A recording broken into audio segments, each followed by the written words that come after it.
ซนที่แบบว่าเริ่มฮิปสเตอร์ โซนฮิปสเตอร์คือใจเย็นนะคนใส่ๆต้องดื่มน้ำส้มเนี่ยตาดูแบบ โอ้โหคนใส่ๆนิวมูนไม่ใช่นิวมูน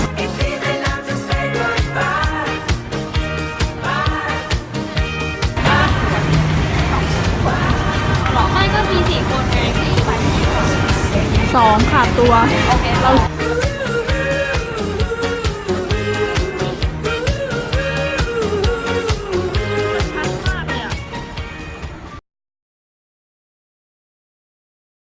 กุ้งหลวงแกงไว้กุ้งแม่น้ำเหมือนกัน ทำไมอยู่ในกล้องนี้มันมืด เขาเรียกคนละนั่นกันไม่เหมือนกันครับบ้าน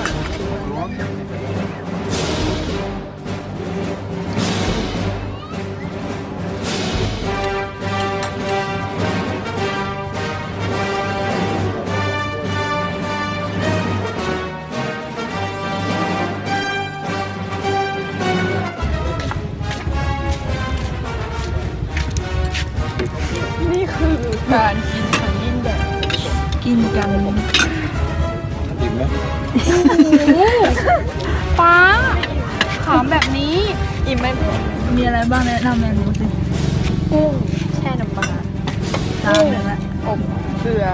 2กุ้งอบเกลือ2จาน จาน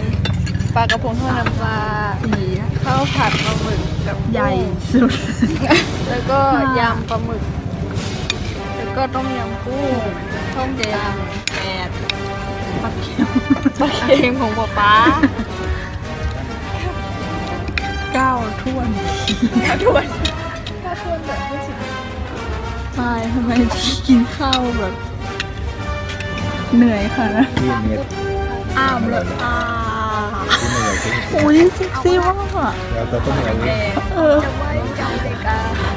ไอติมโบราณอร่อยมากมีกัน หมดเดย์ เฮ้ยมีอะไรตู้เอาอะไรอ่ะ หมดเดย์ เรือเลือกออกมาแล้วไม่เหรอฮะเรือนี้เหรออ๋อไปแล้วหมกคุณคอย ถ่ายแล้ว สรุปตกบันไดตัวนั้นแหละ หายไปเลย ตอนนี้เราอยู่ที่ไหนคะ ตอนนี้เราอยู่จันจิลา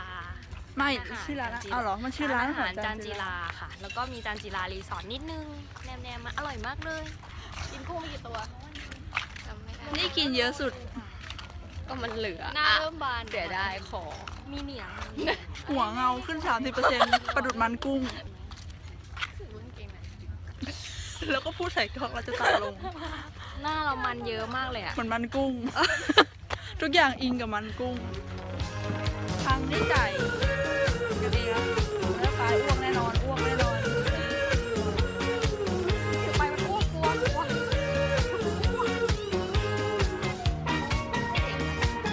ำไมเขาไม่คิดถึงเราเ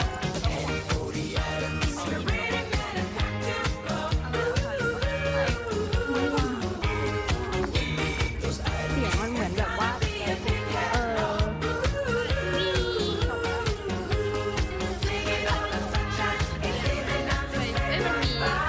คุยโกะขายเนี่ย ส้มค่ะส้มป้ายเด็กมันจะกรี๊ดวะลูกเนี้ยนี่ลูกเนี้ยนี่ลูกเนี้ย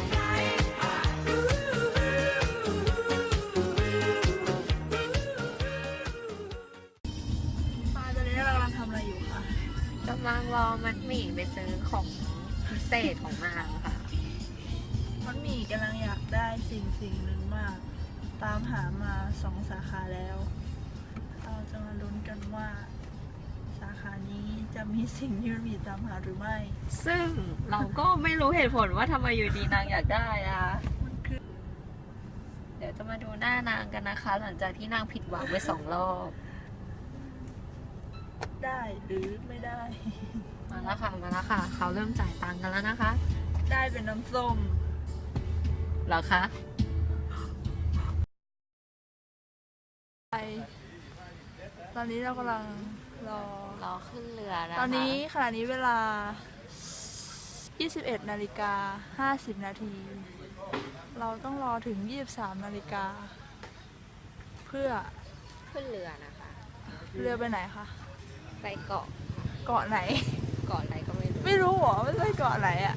ไม่รู้ คือคนนี้คือสมหน้าของคนที่ใครจะพาไปไหนก็ไป จะพาไปโผล่เกาะไหนก็ไป เราไปเกาะอะไรวะ เกาะเต่า มั้ง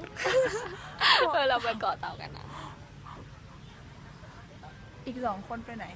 ก็เข้าห้องน้ คิดว่าหนาวคิดว่าอยู่ดอย ทำให้ อยู่เขา เรา คิดจะกูดเหรอ คือ ใส่ รีบ ฮู้ดแขนยาว รีบใส่ ขนาดนี้ อะกลัวแบบว่าลืมเสื้ออะไรอย่างเงี้ย ก็เลยใส่ไว้ ก็เลยใส่ไว้แล้วดูดิ อ้วนแบบเป็นตุ่มเลย ทำไมมันไม่มียุง ข้อหา อ่ะ บ้านเหรอ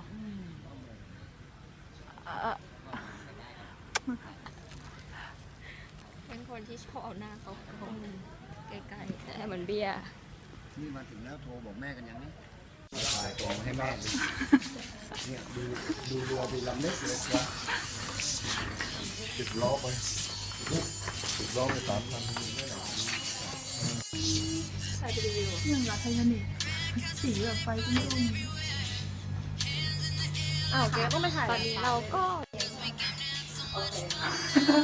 หน้ามืดอยู่ดีอ่ะอ่านแล้ว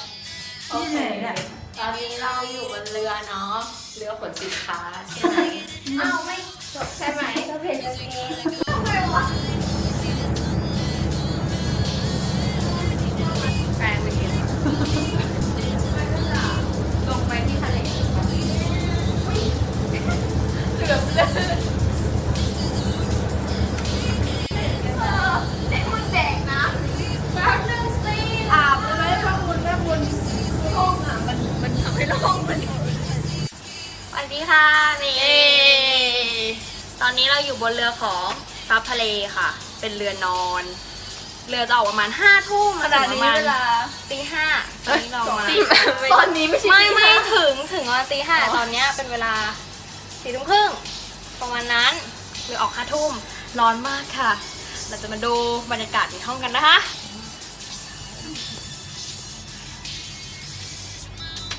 แล้วต่อไปนะคะเราจะพาไปดูกันในห้องน้ำนะคะ มันเปลี่ยนไม่ได้นี่แหละ คือห้องน้ำแบบไฟ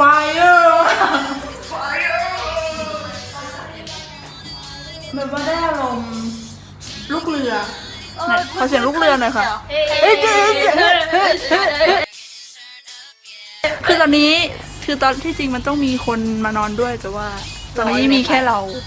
ก็เลย รอนี้ไม่ใช่เราอยากขึ้นไปดูบนดาดฟ้า มันก็ยิ่งมืดไม่เห็นอะไรเลย ไม่หมายถึงว่า เราต้องขอ มันจะมีดาวอ่ะถ้าแบบกลางทะเล มาที่นี้นะครับ เนื่องจากดาดฟ้ามืดมากจนมองไม่เห็นอะไรเลย ดึกๆขึ้นไปแล้วเห็นเรือใดหมึกก็จะ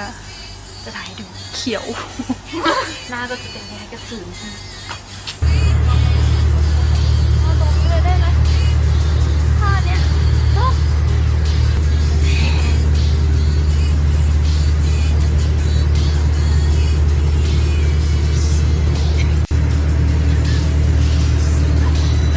ป่วยมาก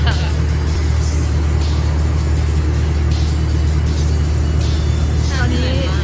ตอนนี้เป็นเวลา5 ทุ่มแล้ว